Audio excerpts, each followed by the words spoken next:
Il y en a des gros, sur lesquels on n'en finit pas de tourner. Des petits, que l'on ne calcule pas. Et même des dont on ne sait toujours pas s'ils en sont, ou pas. Bref, les ronds-points sont partout. Surtout en France. Vous en voyez d'ailleurs 5 par jour en moyenne. Mais d'où nous vient cette folie des ronds-points? Pourquoi les pouvoirs publics en construisent toujours plus? Et surtout, quels impacts ont-ils sur nous? Ignoriez-vous les dangers auxquels vous expose l'utilisation des ronds-points? Nous sommes au début du XXe siècle, sur la place que l'on nomme aujourd'hui la place Charles de Gaulle, plus connue comme la place de l'Étoile. Eugène Hénard, urbaniste et inspecteur des travaux de la ville, est chargé d'aménager la célèbre place de l'Arc de Triomphe.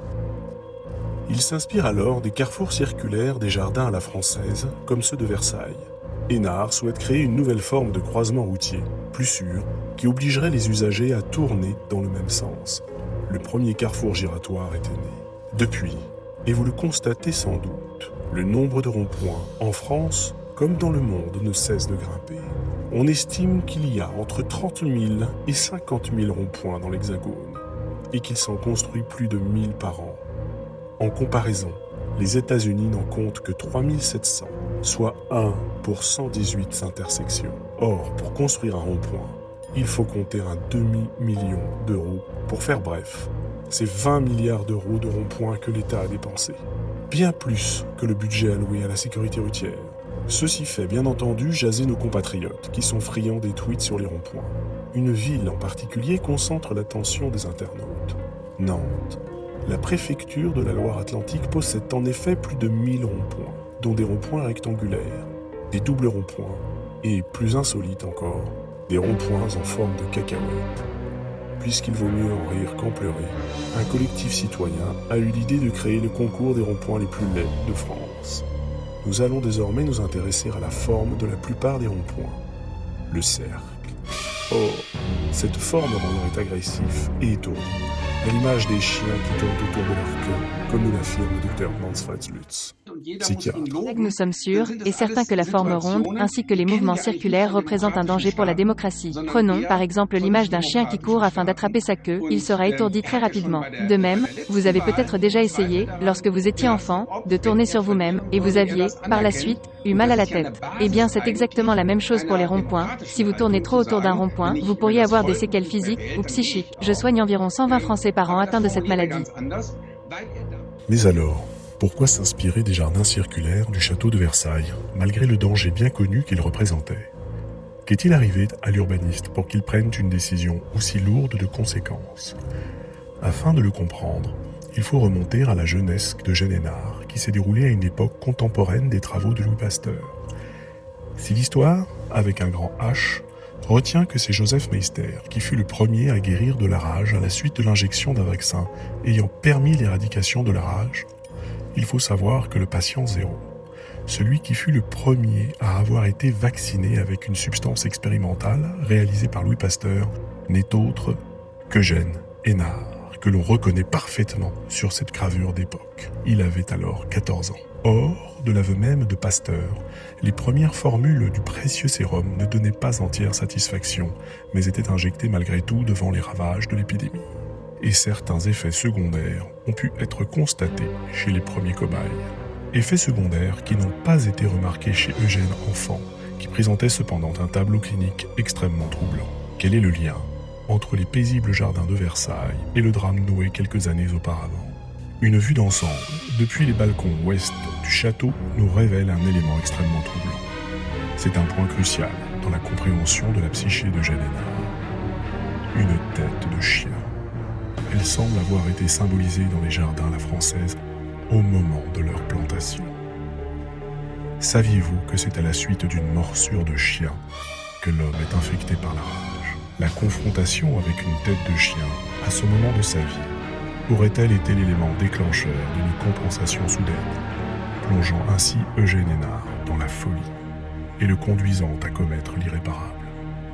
L'invention du rond-point, dont la multiplication dans nos villes a de si terribles conséquences sur la population française, ce qui n'a pas échappé à nos voisins européens.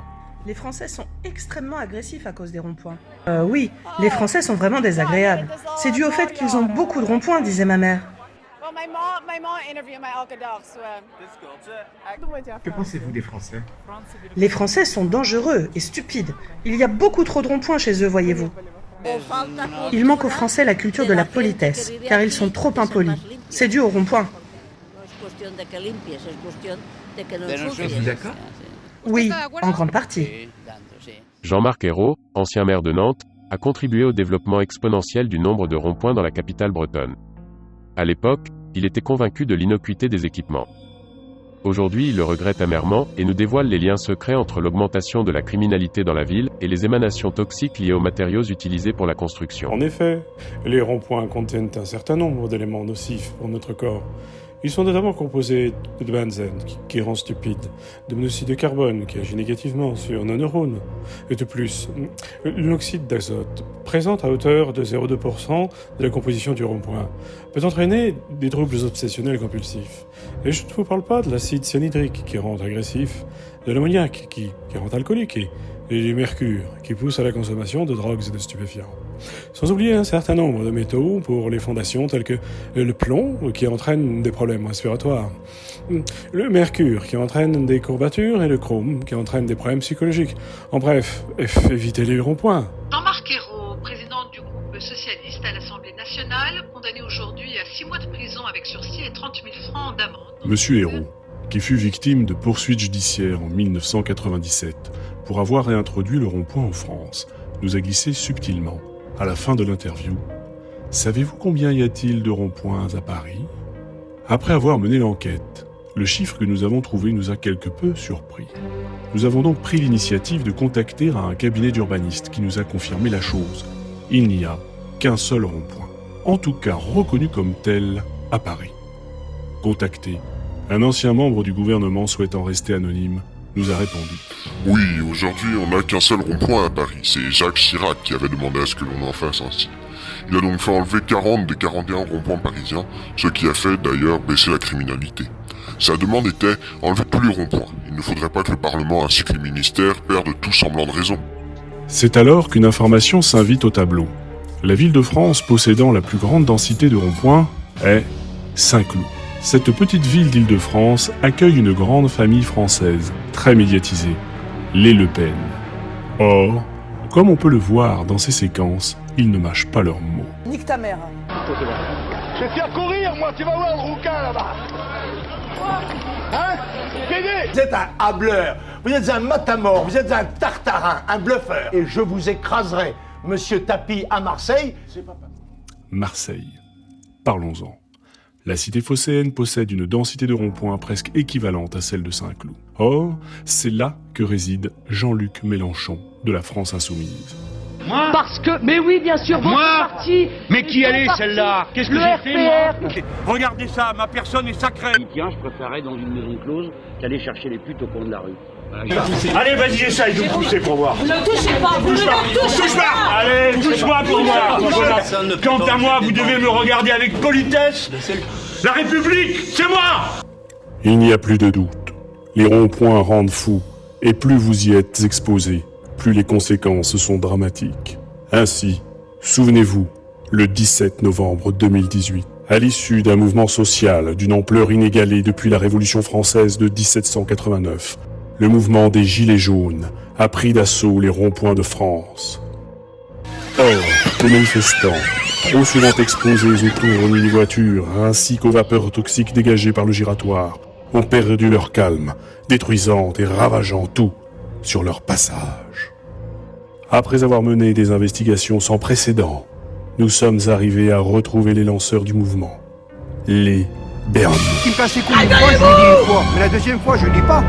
Si ça en prend pas, moi, ma famille, ça serait normal que les gens puissent dire, il y a quelqu'un qui devrait leur demander, parce qu'ils sont là pour venir tout le monde, et c'est pas une blague.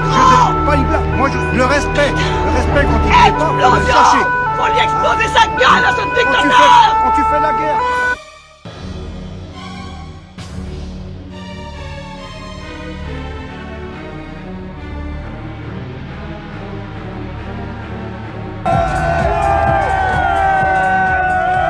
Ces derniers, comme vous pouvez le constater, ne sont pas des calmes. Tous les prédestinés à devenir les leaders de ce mouvement, car ces derniers habitent sur un rond-point. Alors souvenez-vous, les ronds-points sont omniprésents, toxiques, créés par un fou. Leur forme rend agressif, violente et idiot. Il n'y en a qu'un seul dans la ville de nos gouvernants. Tout cela ne vous met-il pas la puce à l'oreille ?